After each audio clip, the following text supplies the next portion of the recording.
ফজরের নামাজ পড়ে ইভা কোরআন তেলাওয়াত করছে। সেহরি খাওয়ার পর ইভা ফজরের নামাজ পড়ে কিছু সময় কোরআন তেলাওয়াত করে তারপর ঘুমোতে যায়। এমন সময় ইভার স্বামী রাজু ফজরের নামাজ পড়ে বেডরুমে প্রবেশ করে। রাজু বেডরুমে প্রবেশ করে ইভা ইভা বলে ডাকতে লাগলো। রাজুর গলা শুনে ইভা কোরআন তেলাওয়াত বন্ধ করে দোয়া শেষ করতে লাগলো। দোয়া শেষ করে ইভা বেডরুমে প্রবেশ করলো। ইভা বেডরুমে প্রবেশ করতে রাজু বলল, এখনো ঘুমোওনি তুমি? রোজার মাস আসলে তুমি সারা রাত না ঘুমিয়ে কাটিয়ে দাও, এতে যে তোমার শরীর খারাপ করবে তা কি বুঝতে পারছো? ইভা রাজুর পাঞ্জাবির বোতাম খুলতে খুলতে বলল, সারা বছর তো নাক ডেকে ঘুমোই, এক মাস না ঘুমোলে কিচ্ছু হবে না, বুঝতে পেরেছ? বুঝতে পেরেছি, কিন্তু তুমি চাইলে ঘুমোতে পারো, তারপরও কেন না ঘুমিয়ে থাকবে বলো? দেখো রাজু, ইফতার করার পর শরীর অনেক টায়ার্ড হয়ে যায়, তাই একটু রেস্ট নেওয়ার জন্য ঘুমিয়ে পড়ি। ঘুম থেকে উঠতে উঠতে প্রায় 10টা বেজে যায়। তারপর তারাবির নামাজ, একটু কোরআন তেলাওয়াত আর তাহাজ্জুদ পড়তে পড়তেই সেহরির সময় হয়ে যায়। সেহরির রান্না বান্না, বাসার সবাইকে খাওয়ানো, সবকিছু মিলিয়ে তারপর আর ঘুমানোর টাইম কোথায় তুমি বলো? ইভার মুখে এমন কথা শুনে রাজু বলল, বুঝতে পেরেছি আমার লক্ষ্মীটি, অনেক খাটাখাটি করছো, সকাল হয়ে যাচ্ছে, সময় নষ্ট না করে ঘুমিয়ে যাও। ঠিক আছে রাজু, তোমার তো আবার সকালে অফিস আছে, যাও তাড়াতাড়ি ঘুমিয়ে পড়ো। বলে তারা স্বামী স্ত্রী খাটের উপর শুয়ে পড়ল।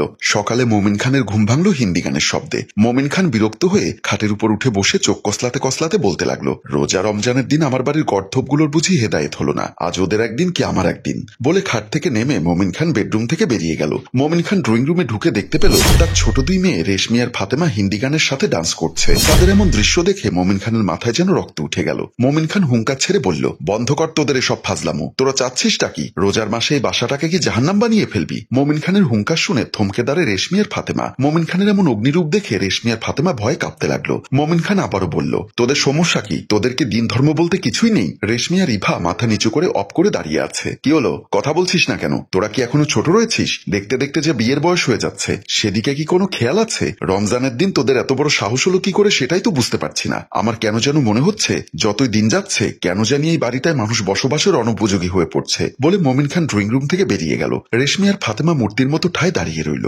রেশমি আর ফাতেমা তাদের বেডরুমে খাটের উপর শুয়ে ভিডিও কলে কথা বলছে। রেশমির বয়ফ্রেন্ড মুন্নার সাথে তারা প্রতিনিয়ত কথা বলে। মোবাইলের ওপাশ থেকে মুন্না বলছে, রেশমি আজ কয়েকদিন হলো তোমার আমার দেখা হচ্ছে না, তোমাকে না দেখে থাকতে আমার কত কষ্ট হচ্ছে জানো? রেশমি ইশারায় বোঝাতে চাচ্ছে যে তার পাশে তার ছোট বোন ফাতেমা আছে, কিন্তু কে শোনে কার কথা? মুন্না একের পর এক রোমান্টিক প্রেমালাপ করে যাচ্ছে। রেশমি বলল, দেখুন না, এখন রোজার মাস, দেখতে দেখতে তো প্রায় শেষ হয়ে যাচ্ছে, আর কয়েকটা দিন অপেক্ষা করো, তারপর তো আমাদের প্রতিনিয়ত দেখা হবেই। এমন সময় পাশ থেকে ফাতেমা বলতে লাগলো, হবুদুল্লাহ ভাই, এবার ঈদে কিন্তু আমাদের দু বোনকে ভালো করে মার্কেট করাতে হবে। কি যে বলো না গো, আমার একমাত্র শালী, তোমাকে মার্কেট না করালে কাকে মার্কেট করাবো বলো শুনি? আমার তো আর 5টা 10টা শালী না, শুধুমাত্র একটাই শালী। বলে মুন্না হাহা করে হাসতে লাগলো। রেশমি বলল, হয়েছে হয়েছে, এখন আর এত মূলাপাম দিতে হবে না, যখন মার্কেট করে দিবে তখন দেখা যাবে। আহা রেশমি, তুমি আছো মার্কেট নিয়ে, আর আমি আছি কোন দিন তোমার সাথে আমার দেখা হবে। ঠিক আছে ঠিক আছে, এখন আর এত উতলা হতে হবে না, যখন সময় হবে তখন তো দেখা হবেই, তাই না? এভাবে রেশমি আর মুন্নার মাঝে প্রেমালাপন চলছে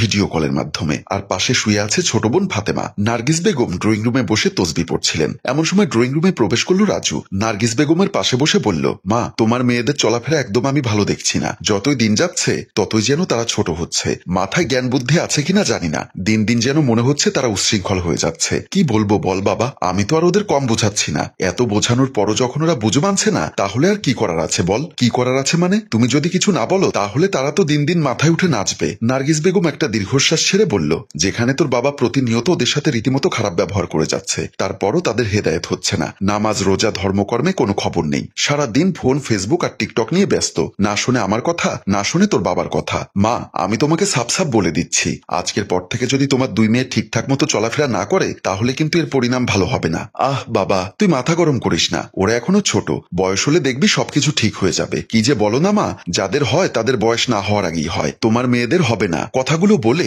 রাজু রুম থেকে হনহন করে বেরিয়ে গেল। আর নার্গিস বেগম কোনো কথা না বলে আবারও তসবি পড়তে শুরু করলেন। কলিং বেলের শব্দ শুনে দরজা খুলে দিল ইভা। ইভা দরজা খুলে দিতেই রুমে প্রবেশ করলো রেশমি আর ফাতেমা। রেশমি আর ফাতেমা রুমে প্রবেশ করতে ইভা তাদের দিকে অবাক হয়ে তাকিয়ে আছে। ইভাকে এমন অবাক হয়ে তাকিয়ে থাকতে দেখে রেশমি বলল, কি হলো ভাবি, তুমি এমন করে তাকিয়ে আছো কেন? রেশমি, ফাতেমা, তোমরা এই রোজার দিনেও এসব ড্রেস পরে বাহিরে বের হয়েছিলে কেন ভাবি? কি হয়েছে? আমাদের এসব ড্রেসগুলো কি তোমার কাছে কম দামি মনে হচ্ছে? দেখো রেশমি, পোশাকের সাথে দামের কোনো সম্পর্ক নেই। একটা কথা কি জানো, যার রুচি যত ভালো তার পোশাকের পরিচ্ছন্নতাও তত ভালো।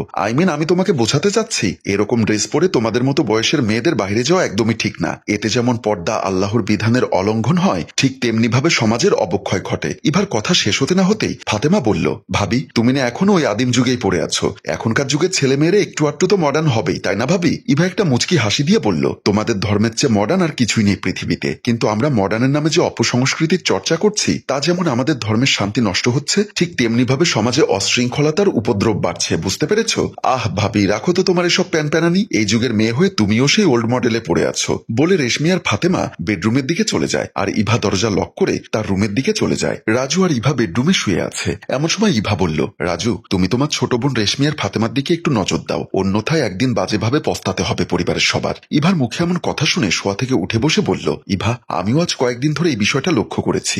মাকে বলেছি রেশমি আর ফাতেমার দিকে একটু কড়া নজর রাখতে। ইভা রাজুর কথা শুনে শোয়া থেকে উঠে বসে বলল, রাজু, তোমার বোনদের প্রতি তোমারও কিন্তু অনেক বড় দায়িত্ব রয়েছে। তুমি যদি তোমার বোনদেরকে একটু সময় দাও তাহলে আমার মনে হয় সব ঠিক হয়ে যাবে। রাজু বলল, ইভা, আমি ওদের বোঝাতে কম বোঝাইনি, অনেকবার হাতও তুলেছি, তা তো তুমি ভালো করেই জানো। ইভা বলল, রাজু, সবকিছু জোর করে হয় না, কিছু কিছু সময় ভালোবাসা দিয়ে অনেক কিছুই করা সম্ভব। আমার মনে হয় তুমি তোমার বোনদেরকে একটু সময় দাও, তাদের সাথে দিনের কিছুটা সময় কাটাও, তাদের ইসলামিক বই উপহার দাও, ভালো লাগা খারাপ লাগার কথাগুলো শোনার চেষ্টা করো, দেখবে আস্তে আস্তে সব ঠিক হয়ে যাবে। ইভার মুখে এমন কথা শুনে রাজু মনে মনে ভাবতে লাগলো, ইভা যা বলেছে তা সে সত্যি বলেছে। আমি কিংবা বাবা কখনোই আমাদের বোনদেরকে ভালোবেসে দুটো কথা বলিনি, সবসময় ধমকি হুমকির মধ্যে রেখেছি, কখনো ভালোবেসে তাদের সাথে মিশতে চাইনি। হয়তো এজন্যই ওরা ওদের মতো করে চলে, এভাবে চলতে দেওয়া যায় না। রাজু ইভার দুহাত ধরে বলল, থ্যাংক ইউ ইভা, এত সুন্দর একটা পরামর্শ দেওয়ার জন্য। রেশমি আর ফাতেমা ড্রয়িং রুমে বসে টিভি দেখছে। এমন সময় রাজু একটা শপিং ব্যাগ হাতে নিয়ে ড্রয়িং রুমে প্রবেশ করলো। রাজুকে ড্রয়িং রুমে প্রবেশ করতে দেখে রেশমি আর ফাতেমা রুম থেকে বেরিয়ে যেতে চাইলে রাজু বলল,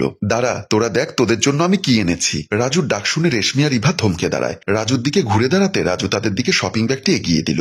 রেশমি রাজুর হাত থেকে শপিং ব্যাগটি নিয়ে ক্ষীণস্বরে বলল, কি আছে এটাতে ভাইয়া? রাজু একটা হাসি দিয়ে বলল, এটাতে তোদের দুজনের জন্য সুন্দর একটা গিফট আছে। রাজুর মুখে এমন কথা শুনে তারা দুজনে একটু ঘাবড়ে গেল, কারণ তারা ছোট থেকে এ বাড়িতে বড় হয়েছে, কিন্তু কখনো এরকম পরিস্থিতির সম্মুখীন হতে হয়নি তাদের কেউ গিফট দেওয়া তো দূরের কথা, তাদের দুই বোনকে সময় দেওয়ার মতো এই বাড়ির মানুষদের একটুও সময় নেই হাতে। তাদের যখন যা লেগেছে বাবা মমিন খান কিংবা বড় ভাই রাজু তাদের চাহিদা পূরণ করেছে, কিন্তু কখনো তারা চিন্তা করে দেখেনি যে তারা যাদের চাহিদা পূরণ করেছে তাদের জন্য চাহিদাটা উপযুক্ত কিনা। রাজু বলল, অবাক হয়ে দাঁড়িয়ে আছিস কেন? আয়, এদিকে আয়, আজ থেকে আমি তোদের সাথে থাকবো, ঘুরবো ফিরবো, তোদের ভালো লাগা খারাপ লাগা সবকিছু সঙ্গ দেব, আয় আমার বুকে আয়। রাজুর মুখে এমন কথা শুনে রেশমি আর ফাতেমা দৌড়ে রাজুর দিকে এগিয়ে আসে। রাজু তার ছোট দুই বোনকে বুকে জড়িয়ে নিয়ে প্রশান্তির একটা দীর্ঘশ্বাস ছেড়ে ইভাকে মনে মনে ধন্যবাদ দিতে লাগলো। সম্মানিত ভিউয়ার্স, আমরা আমাদের পরিবারের ছোট ছোট ছেলে মেয়েদের সবসময় ধমকের উপরে রাখতে পছন্দ করি, তাদের ভালো লাগা খারাপ লাগার কথাগুলো আমরা শুনতে চাই না। আমরা বড়রা জোর করে আমাদের ইচ্ছাগুলো তাদের উপর চাপিয়ে দিতে চাই, কখনো ভালোবেসে জানতে চাই না তারা কি চাইছে। আমাদের এই অবহেলার কারণে আমাদের পরিবারের শিশুরা বিকৃত মন মানসিকতার দিকে ক্রমাগতই পতিত হচ্ছে। তাই আসুন আমরা সবাই আমাদের পরিবারে একটু একটু করে বেড়ে ওঠা শিশুদের প্রতি যত্নশীল হই। সামাজিক মর্যাদায় তাদের প্রতিষ্ঠিত করতে আমাদের সবার সমানভাবে এগিয়ে আসতে হবে। আমাদের গল্পটি যদি আপনাদের ভালো লেগে থাকে তাহলে লাইক, কমেন্ট ও শেয়ার করে আমাদের পাশেই থাকুন। গল্পটির রচনায় মোশাররফ হোসেন মৃদুল, পরিচালনায় HM কানুন, চিত্রগ্রহণ ইফতি হুসাইন। ধন্যবাদ।